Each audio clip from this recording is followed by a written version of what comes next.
I chose the scenario passed over because he wasn't flashy enough. And here is my story. I was once a man who believed in hard work, honesty, and patience.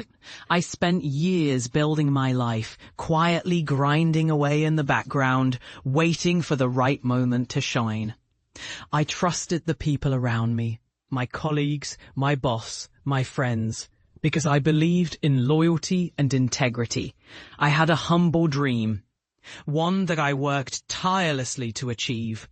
I stayed late at the office, skipped weekends with my family, and sacrificed my own comfort to make sure everything was perfect. My days were filled with purpose, and I thought that my effort would speak for itself. But I was wrong. Very wrong. I was passed over for a promotion I had earned, not because I lacked talent or dedication, but because I didn't have the flash, the showy charm that my boss craved. They wanted someone loud, someone flashy, someone who drew attention to themselves, rather than the quiet, steady worker I was. I watched as others who dressed flashier, who played the game differently, climbed the ladder while I remained overlooked. It hurt. Yes, it gnawed at my pride. But I kept my head down, telling myself that true value isn't measured by spotlight or flashy words.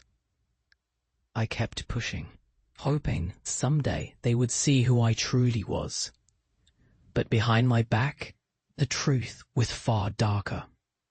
One day, I discovered that the very people I trusted had been mocking me behind my back, spreading rumors that I was too dull, too invisible, too boring to lead. My boss, who once smiled at me in meetings, had now turned cold and dismissive. My colleagues, once friendly, now whispered as I passed by.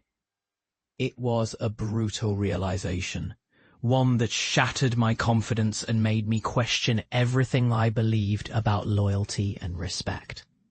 I felt betrayed, raw and exposed, like a fool for trusting those I thought cared. For weeks, I was lost in a fog of humiliation and anger.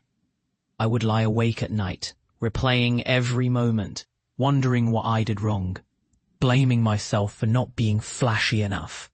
But then, something shifted. I decided I wouldn't let their words define me. I started to watch, to learn, to plan. I paid close attention to my surroundings, what my enemies said, how they acted, their weaknesses. I began to build something. I researched how to outsmart those who dismissed me, how to leverage their own greed and ego against them. I kept my plans hidden, feeling the weight of my resolve in every quiet moment.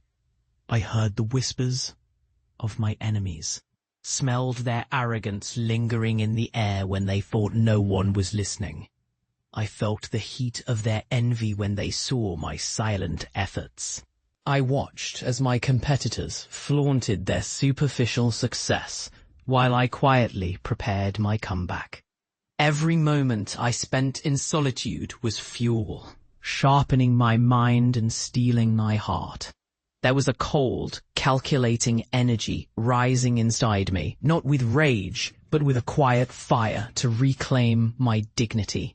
And then, the moment came. The opportunity I had waited for. I had built a small, powerful company in secret, one that I funded with my own savings, one that offered real value to real people. I worked behind the scenes, creating something they couldn't ignore, something that would expose their shallow victories. I gathered evidence of their lies, their dishonesty, their greed. I saw their faces in my mind. The smug expressions, the dismissive smirks, and I knew I had to end this. And so, during a major conference, in front of everyone I once tried to impress, I stepped onto the stage with quiet confidence. I unrolled my reveal, presented the truth of their deception, the way they cheated and lied to get ahead, how they dismissed integrity for a flash of the moment. I watched as their faces turned pale, as the crowd's whispers grew louder.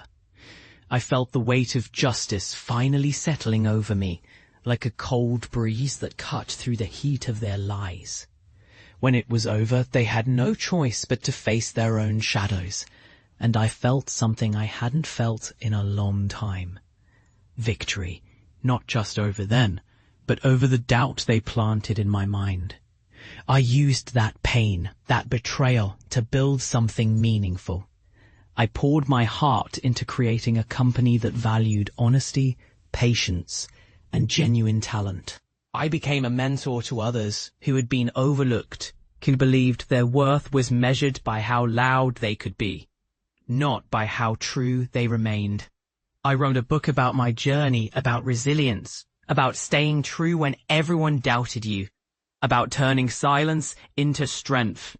Today, I stand here stronger than ever, knowing I didn't let their shallow judgments define me.